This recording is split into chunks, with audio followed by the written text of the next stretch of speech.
Airplane wings are critical not only for flight, but for the fact that they contain the crucial mechanics that enable pilots to control their planes. The structural integrity of planes needs to be strong in order for the many different parts of a plane to be held together and withstand the forces of flight. One shocking incident in October of 1992 demonstrates the disastrous consequences of when parts of a plane can simply break away. El Al Flight 1862 crashed into a residential estate in Amsterdam, killing at least 43 people. This disaster is just as much about the community it devastated as much as it is about what caused it. In this video, we will examine the plane and what exactly happened during its final flight.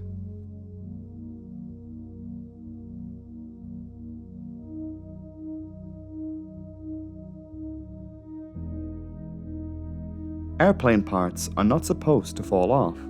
In order to better understand the events of October 4th, 1992, we need to look at the plane involved. This was a Boeing 747-200 freighter registered in Israel as 4 X-ray Alpha X-ray Golf. Built in 1979, this particular plane was built for the sole purpose of transporting cargo, as in it was never converted from a passenger aircraft. For its entire life, it operated for El Al, the state-owned airline of Israel. The area on this aircraft we need to more closely examine before we move on to the day of the incident is the engine pylon, the structure which holds the engines to the wing. Pylon number 3, which connects the number 3 engine, that is the inboard engine on the right wing, failed. Engine pylons have failed in the past with disastrous consequences, most notably in an incident involving a McDonnell Douglas DC-10 belonging to American Airlines. Flight 191 crashed just seconds after takeoff from Chicago, killing 279 people. An engine pylon which was damaged due to negligent maintenance on behalf of American Airlines caused the left engine to break away from the plane, damaging the wing. For more detail, we already have a video on this incident. The investigation into the El Al incident would find that the failure of the pylon in this case was due to the inadequate wing-to-pylon-to-engine assembly produced by Boeing on this aircraft, so let's discuss it. The engine pylon is connected to the wing at 4 points at the front, back, and 2 in the midsections of the pylon. At each of these points, so-called fuse pins are bolted into a clevis which secures the pylon to the wing. These fuse pins are built to be able to withstand the extreme forces of flight and carry the weight of the engine. They are incredibly strong. The fuse pins in the midsection fittings are of particular note in this accident. However, as with all Boeing 747s, some of these fuse pins are actually designed to break in very specific circumstances.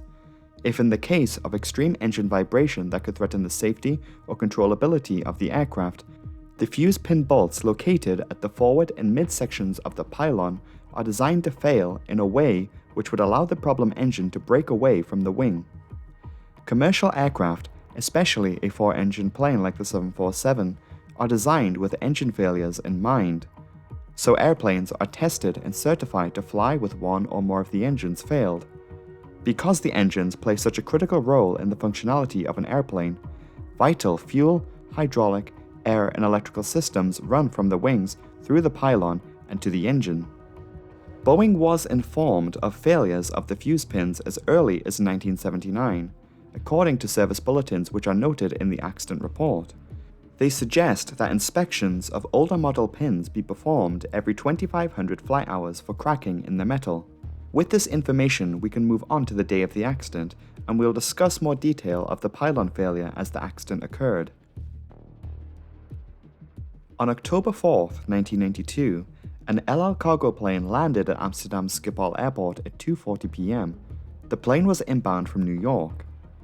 It spent the afternoon in Amsterdam refueling and loading new cargo before continuing on to Tel Aviv in the evening. For this next leg of the trip, a new flight crew took over. The captain on board was 59-year-old Captain Yitzhak Fuchs. He was a pilot in the Israeli Air Force and had extensive flying experience amounting to over 25,000 flight hours. His co-pilot was 32-year-old First Officer Arnan Ohad. He was much less experienced and still somewhat new to the Boeing 747. The most experienced member of the crew was the flight engineer. 61-year-old Gedalia Sofer had over 26,000 hours in the air. Around 15,000 of those were in the 747. Being the flight engineer, he knows the aircraft systems inside and out. There was one more occupant on board, an El Al employee, Anat Solomon. She was the youngest person on board the plane. At just 23 years old, the following day was her 24th birthday. Based out of Amsterdam, she was flying back to Tel Aviv as a passenger to spend her birthday with her family and also to marry her boyfriend, another El Al employee who incidentally was also based in Amsterdam but was expected to join her at a later date. At the time, in 1992, there were 5 runways at Schiphol.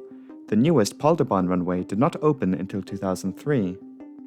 El Al Flight 1862 departed Schiphol Airport on the Zwanenbergbahn runway labeled as runway 01 left at the time. The 747 took off at 6:22 p.m. The aircraft was scheduled to depart at 5:30 but had been delayed. The departing flight path took Flight 1862 right over central Amsterdam. Once in the air, the plane made its first bank to the right, following its departure path. For the first several minutes of the flight, nothing was amiss. All systems appeared to be functioning normally. Once passing central Amsterdam, the 747 continued to climb where it approached the lake at Guameer at 6:27. The engines had been running at full power since the takeoff roll on the runway. We should now turn our attention back to the engine pylon which connects the number 3 engine to the right wing. Over the countless flights this aircraft has taken over the years, one fuse pin in the midsection of the pylon fails and snaps due to metal fatigue. Microscopic cracks had formed due to the stresses of flight being inflicted on the bolt. The fuse pins are not supposed to break in the way that this one did. They are supposed to snap in the clevis so that the engine is pulled down under its own weight. Instead, one side of the fuse pin gave way for metal fatigue, putting great pressure on this lug of the clevis. The abnormal stresses placed on the pylon caused the other midsection fuse pin to also snap. What happened next can only be described as a freak accident. The number 3 engine separated from the wing. The loss of one engine on its own would not have been a cause for a grave concern, as pilots are taught this exact scenario countless times.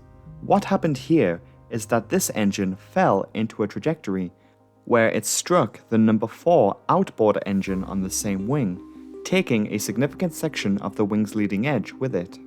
The 2 engines fell where they crashed into Guameer Lake. Several pieces of debris from the wing and engines were also scattered on land nearby. In an instant, this made the plane extremely difficult to control. Not only were vital control systems damaged when the separations occurred, the loss of part of the wing structure had also hammered the plane's aerodynamic integrity. Lift was reduced on the right side, causing more drag, meaning the plane now had a strong tendency to roll in that direction. And that is not even accounting for the power differential from having 2 engines producing thrust on the left side and 0 thrust from the other side. The plane rolled to the right instantly. The young first officer was the one handling the plane at that moment. Captain Fuchs swiftly takes control himself and is able to get the plane level by applying as much aileron and rudder as possible to the left. The fire alarm also sounded on engine 3, despite the engine physically no longer being on the wing. From the cockpit, they cannot see the damaged wing. From here on until impact, the 747 could only make right-hand turns, and this is backed up by the flight radar data. The pilots radio to the tower. Hello, 1862, mayday, mayday, we have an emergency. Hello, 1862, Roger, Craig, KLM 237, turn left heading 090. Turn left 090, KLM 237. Hello, 1862, do you wish to return to Schiphol? Mayday, mayday, mayday. Turn right heading 260, field behind you to the west, distance 18 miles. Roger, we have fire on engine number 3, we have fire on engine number 3. Roger, heading 270 for downwind. 270 downwind. It should be noted that Schiphol Airport is one of the busiest airports in not only Europe but also the world.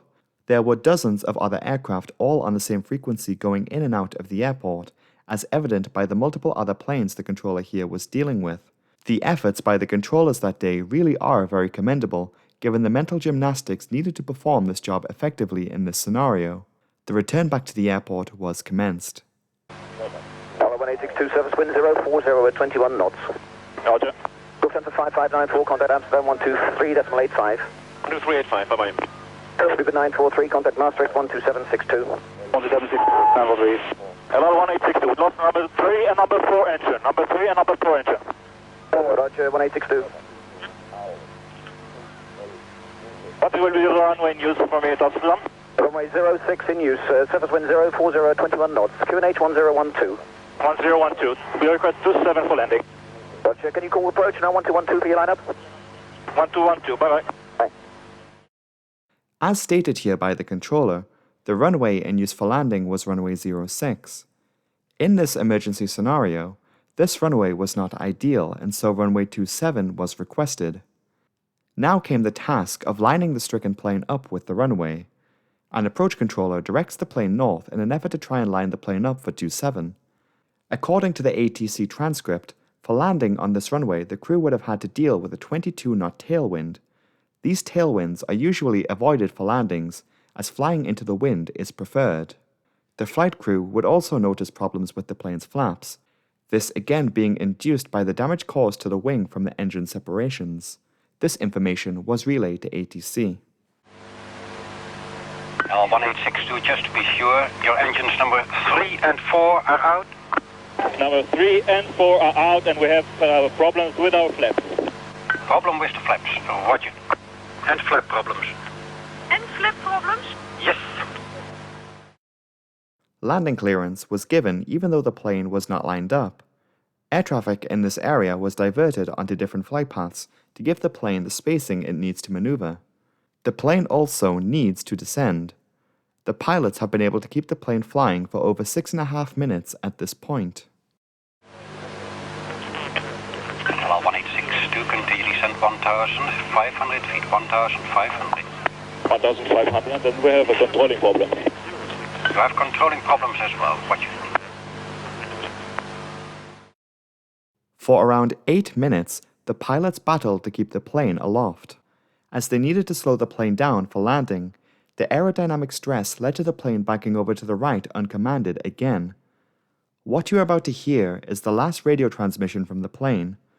Though the cockpit voice recorder was never found amongst the wreckage, the ATC recording contains a transmission where the pilots inadvertently transmitted inter-cockpit dialogue, giving us a window into the plane's final moments. Please use the timestamp if you wish to skip hearing this. Daarin met volle flaps. Met volle flaps daarin.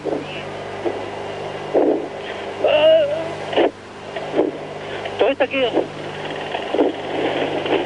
Going down, 1862. Going down. Going down.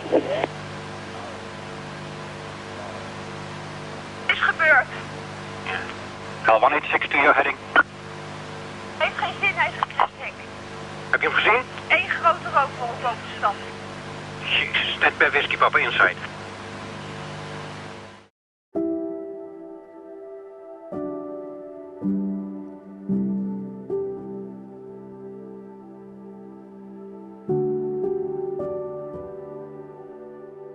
El Al Flight 1862 crashed into a large residential apartment block in the Bijlmer area in South Amsterdam.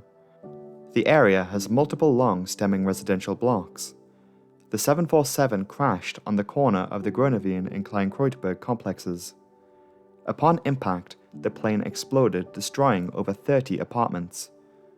It was a Sunday evening, and many of the homes were occupied at the time of the disaster. The initial estimate of the dead was over 200. However, the official death toll was 43. This included not only the 4 people on board the plane, but also the dozens killed on the ground. This number is disputed, as many believe the death toll is actually considerably higher. The area had a high Surinamese and Ghanaian community and housed many undocumented citizens, and many remain missing to this day. Survivors and residents from the apartment block estimate around 240 people were killed. Following the disaster, the Boeing 747 pylon structure was to be redesigned, and all engine pylon systems in current operation were replaced. New metal fatigue testing was also introduced. A memorial now stands in the community which was devastated by the disaster. The cockpit voice recorder, though verified to have been on the plane, was never found.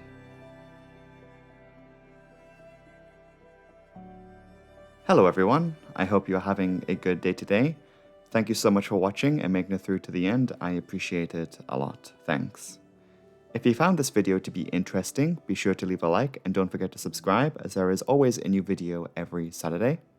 I know I released a video midweek this week, so if you missed that, you should go back and check it out if you haven't already.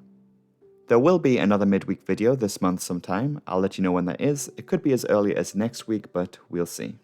Anyway, it is that time of the week where I must thank my patrons over on Patreon for their amazing support. If you would like to get your name featured here or read out at the end of the next video, along with getting early access to all new videos, you can join the Disaster Breakdown Patreon from £3 per month, and the link to that will be in the pinned comment below.